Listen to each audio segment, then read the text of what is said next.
Assalamualaikum warahmatullahi wabarakatuh. Kami dari Institut Islamic Center. Di sini kami dari kelompok 3 akan membuat podcast yang bertujuan hukum. Pertama-tama perkenalkan nama saya Adalah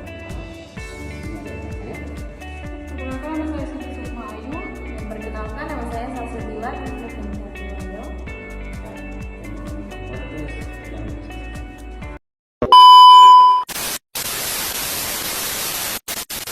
Ya, baik, kita masuk ke kelas pertama mengenai sejarah hukum. Di sini apa yang sudah dipahami tentang sosiologi itu sendiri? Nah, baik, di sini yang saya pahami tentang sejarah sosiologi hukum ini. Dalam sejarah ini, istilah sosiologi hukum pertama kali digunakan oleh seorang dari Italia yang bernama Anzilotti pada tahun 1882. Konsep sosiologi hukum muncul dari pemikiran berbagai ahli dalam bidang filsafat hukum, ilmu hukum, dan sosiologi yang fokusnya terkait dengan hukum.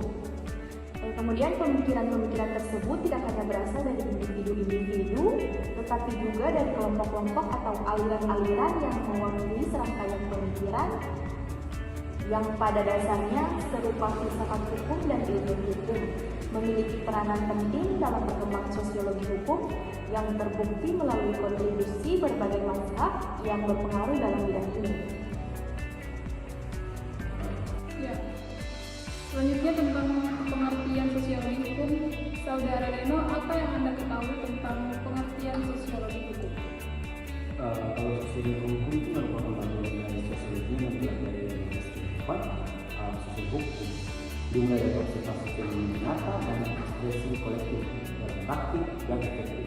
Pendekatan sosiologi hukum diterapkan pada keberlakuan empiris atau faktual dalam hukum, bukan hanya sebagai sistem konseptual, melainkan sebagai bagian integral dari sistem sosial. Fokus utama sosiologi itu adalah masyarakat dengan hukum yang berperan sebagai elemen penting di dalamnya. Namun, kedua hal tersebut dianggap sebagai objek penelitian yang berbeda.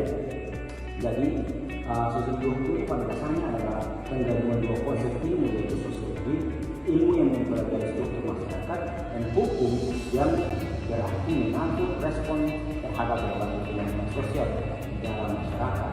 Dengan demikian, sosiologi hukum dipandang sebagai disiplin yang menganalisis kehidupan sosial dalam konteks hukum.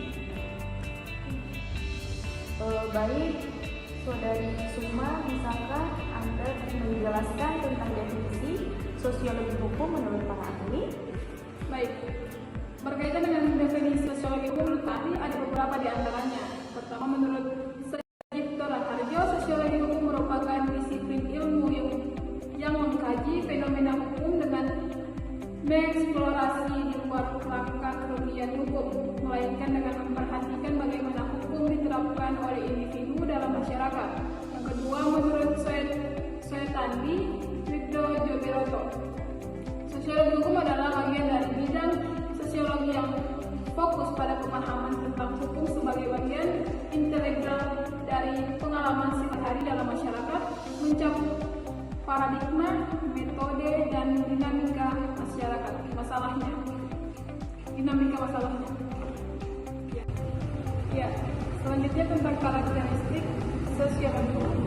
Saudari Salsa, apa sih yang Anda ketahui tentang karakteristik kajian sosiologi hukum? Baik, Saudari Sukma, yang saya ketahui tentang karakteristik kajian sosiologi hukum. Yang pertama itu, sosiologi hukum berupaya menggambarkan praktik-praktik hukum yang berlangsung dalam masyarakat, baik yang sejalan, berbeda, atau bahkan bertentangan dengan hukum yang tercantum dalam dokumen hukum resmi, serta hukum yang bersifat tidak tertulis yang diyakini dan dipahami oleh masyarakat. Kemudian, sosiologi hukum ini bertujuan untuk menjelaskan alasan dibalik keberadaan praktik-praktik hukum dalam kehidupan sosial masyarakat, termasuk penyebabnya, faktor yang mempengaruhinya, dan konteks latar belakang yang mendorong terjadinya praktik tersebut dalam suatu masyarakat. Ya, baik, itu adalah pembahasan kita mengenai metode objek kajian sosiologi hukum. Mengenai pembahasan yang sudah kami sampaikan tadi, Kesimpulannya adalah sosiologi hukum itu memainkan peran penting dalam memahami hubungan antara hukum dan masyarakat dengan mempelajari interaksi dinamis antara hukum dan masyarakat. Sosiologi hukum dapat membantu memperbaiki sistem hukum dan pengembangan kebijakan hukum yang lebih efektif dan adil. Dengan demikian, sosiologi hukum dapat membantu meningkatkan keadilan dan kesejahteraan masyarakat. Sekian, kami dari kelompok 3 pamit undur diri. Assalamualaikum warahmatullahi wabarakatuh.